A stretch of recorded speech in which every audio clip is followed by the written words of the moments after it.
मियाँ हसन यूसुफ एडवोकेट मेरा नाम है और ये जो एहतजाज हो रहा है ये आइन की बालादस्ती के लिए हो रहा है। जो ये कानून साजी कर रहे हैं, जो कॉन्स्टिट्यूशनल कोर्ट से सुप्रीम कोर्ट के ऊपर लेके आना चाह रहे हैं, बिल्कुल आइन के ख़िलाफ़ है। और तारीख़ में इस तरह का कोई फ़ैसला नहीं हुआ और इस तरह का कोई ऑर्डिनेंस या लॉ पास नहीं हुआ जिसको ये ताकत के ज़ोर पे पास करवाना चाह रहे हैं। और नंबर काउंट इनका बिल्कुल जो है वो पूरा नहीं हो रहा, लेकिन ये ज़ोर लगा रहे हैं। 1 महीना ही नहीं हो गया और आज वकला सारे पाकिस्तान से इधर आए हैं यहाँ पे इस्लामाबाद में और सारे रास्ते इन्होंने बंद किए हुए हैं, सारा रेड जोन इन्होंने बंद किया हुआ है। लेकिन वकला जो हैं वो थक नहीं रहे और ये जा रहे हैं। हम भी पैदल मार्च करके मैरिट की तरफ से या इस तरफ से हम जाएंगे इंशाल्लाह और अपनी हाज़िरी देंगे और ये जो फ़ैसला ये करना चाह रहे हैं इसके ख़िलाफ़ वहाँ पे खड़े रहेंगे और एहतजाज करेंगे इंशाल्लाह ताला। पार्टी का जो लाए अमल है वो ये है कि ये फ़ैसला नहीं आना चाहिए। जो इलेक्शन ये धांधली के साथ ये जीत के आए हैं, जिसको आने वाले चीफ़ ने कलअदम करार देना है, उसके डर से इन्होंने ये कॉन्स्टिट्यूशनल कोर्ट का ड्रामा रचा है। और अगर ये आ गया तो ये फस्तायत और बर्बरियत चलती रहेगी मज़ीद और ये ख़त्म नहीं होगी। लेकिन PTI का कारकुन और PTI के जो वकला हैं वो पीछे नहीं हटेंगे। अली अमार गुजर, डिस्ट्रिक्ट जनरल सेक्रेटरी हाफिज़ाबाद। एहतजाज सिंपल ये लफ्ज़ बेहिम्मते ने जो शिकवा करन मुकदरां दा, उगण वाले उग पैंदे ने सीना पाड़ के पत्थरां दा, मंजिल दे मत्थे उत्ते तख्ती लगदी उन्हां दी, जेड़े घरों बना के टुरदे नक्शा अपने सफ़रां दा। भाईजान सिंपल सी बात है, हम अपने घर, हाई कोर्ट वकला का घर है, उधर भी हमें आने की इजाज़त नहीं है। आप देख सकते हैं पूरा इस्लामाबाद सील कर दिया गया है।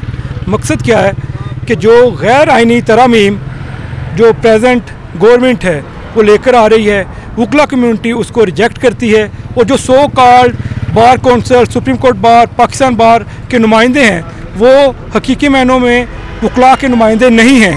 वो उन के आगे बिक चुके हैं और उनकी नुमाइंदगी कर रहे हैं। इस वजह से फ़ायद ईसा साहब के लिए एक ही लफ्ज़ है कि सब ओहदे इज़्ज़त के लिए होते हैं। आप इतना नीचे गिर सकते थे, हमें वकला कम्यूनिटी को इस बात का यकीन नहीं था, लेकिन आप गिरने में इस हद तक गिर चुके हैं कि अपनी एक्सटेंशन लेने के लिए, एक ओहदा लेने के लिए आप किस हद तक आप गंद कर रहे हैं कि वकला कम्यूनिटी के साथ साथ तहरीक इंसाफ के वर्कर्स सब हरासा किए जा रहे हैं, लेकिन उस साहब बहादुर को कोई चीज़ नज़र नहीं आ रही, सिर्फ उसको अपनी एक्सटेंशन नज़र आ रही है। मेरा नाम बासित इसहाक है और पिंडी भटियाँ बार की मैं प्रैक्टिस करता हूँ।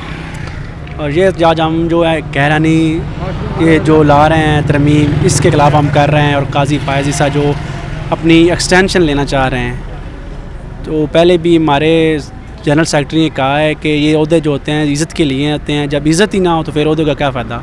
वो सिर्फ अपनी एक्सटेंशन के लिए ये सब कुछ कर रहे हैं, ये हथकंडे जो कर रहे हैं सिर्फ एक्सटेंशन के लिए है और कुछ भी नहीं है। हम वकला आइन के साथ खड़े हैं और हमेशा आइन के साथ पहले भी खड़े रहे हैं। जो वकला थे आज भी हम भी सड़कों पे सिर्फ आइन के लिए हैं। शुक्रिया। मकसद तो वही है जो सारी कौम का मकसद है इस वक्त, कि इस मुल्क में जो ला कानूनीत और आइन और कानून के साथ जो खिलवाड़ हो रहा है और जिस तरह ये बड़े ओहदों पे बैठे लोग इस मुल्क के साथ जो तमाशा कर रहे हैं, उसके ख़िलाफ़ मेरा ख्याल है कि हर शहरी को, वैसे तो अपना हर शहरी हक अदा कर रहा है अपनी अपनी जगह पर, लेकिन वो वकला बरादरी कम्यूनिटी एक ऐसे लोग हैं जो हमेशा ही जब भी कभी डिक्टेटर ने इस तरह के हालात पैदा किए हैं, जिस तरह आप जुडिशल मार्शल लॉ इसने लगा रखा है काजी फ़याज़ ईसा ने, इसको समझ नहीं कि ये कल क्या कर रहा था और आज क्या कर रहा है। ये कोई सैको केस है जो सबके लिए बड़ा तकलीफ दे है और मेरा ख्याल है कि जो भी बाशऊर इस मुल्क का शहरी है वो तकलीफ महसूस कर रहा है,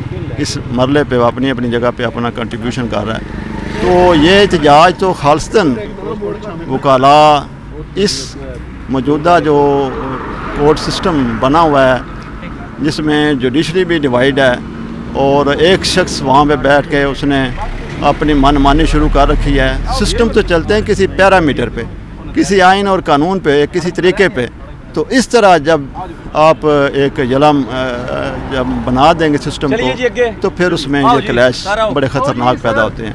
तो इंशाल्लाह मुल्क बेहतरी की तरफ आएगा और लोग एक ही शख्स है इस वक्त जो सारे मुल्क को उम्मीद है, वो है इमरान खान साहब। ऐसा शख्स जो जिसको पूरी दुनिया जो है उसका कहती है कि ये एक बड़ा कमाल एक लीडर है जिसको सारे दिल से लीडर मानते हैं और मोहब्बत रखते हैं और क़ीदत रखते हैं। अब उसकी याद हर किसी को जो महसूस होती है तो फिर वो घर से ज़रूर निकलते हैं। हम भी इसी सिलसिले में मंडी बहाउद्दीन से आए हैं और हम हर इवेंट पे जाते हैं, अपना फ़र्ज़ समझ के जाते हैं और कभी हम घर बैठ नहीं सकते इन हालात में। इंशाअल्लाह वकला इस कौम के लिए ज़रूर लड़ेंगे और अपना फ़र्ज़ ज़रूर पूरा करेंगे और इंशाअल्लाह इस मुल्क में कानून और आइन की बहाली होगी और इमरान खान के नज़रिए की तर्जमानी होगी और इमरान खान साहब एक दफ़ा फिर इस मुल्क की कमान जब संभालेंगे तो उस वक़्त ये मुल्क इंशाअल्लाह तरक्की पे आएगा। वरना अगर कोई इस तरह समझता है कि किसी भी सिस्टम में यहाँ पे ये बड़ा तवाज़न